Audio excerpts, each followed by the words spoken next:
देखे में खूब बारी लागत नाही सुध बारी। देखे में खूब बारी लागत नाही सुध बारी। मंगला पर समझे नाही बनत न पूछ बारी। मंगला पतन को ना कुछ पहुँचेला। मंगला पतन को ना कुछ पहुँचेला। त भाई रे जौन लईकी चलेली सगाड़ के मूड़ी बॉडी ओकरा दूरा ले लौकेला। त भाई रे जौन लईकी चलेली सगाड़ के मूड़ी बॉडी ओकरा दूरा ले लौकेला।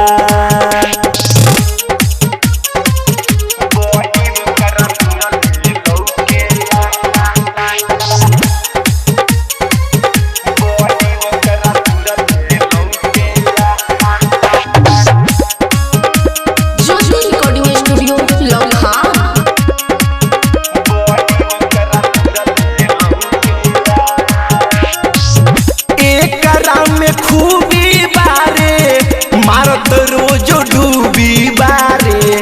केतना छवारित सन के लिहले लूटी बारे।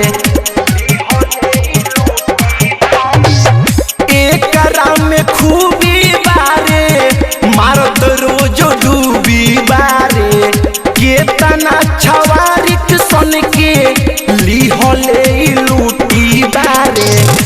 फोनवे पछौड़ी ई रोज फौकेला।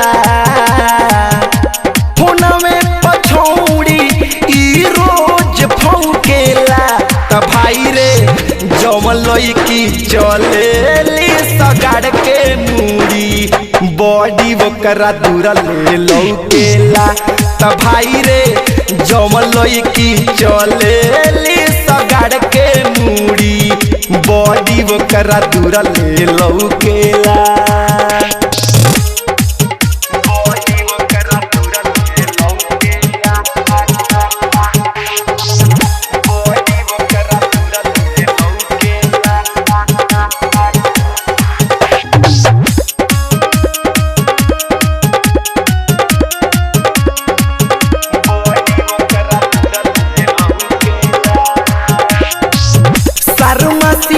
सागर सुधीर बच के ऐसे रही हो।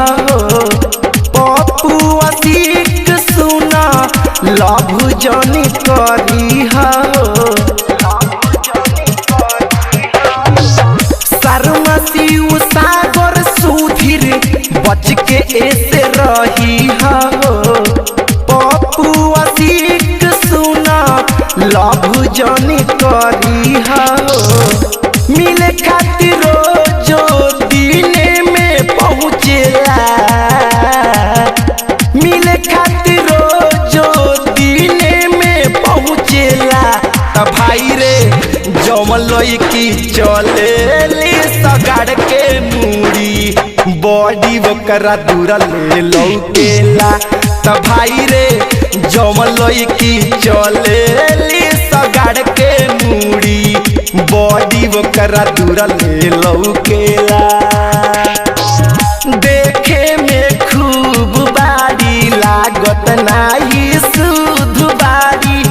मंगला पर समझे नाही बनत न पूछ बारी। मंगला पतन को ना कुछ पहुँचेला। मंगला पतन को ना कुछ पहुँचेला। त भाई रे जौन लईकी चलेली सगाड़ के मूड़ी बॉडी ओकरा दूरा ले लौकेला। त भाई रे जौन लईकी चलेली सगाड़ के मूड़ी बॉडी ओकरा दूरा ले लौकेला। ज्योति रिकॉर्डिंग स्टूडियो लौखा।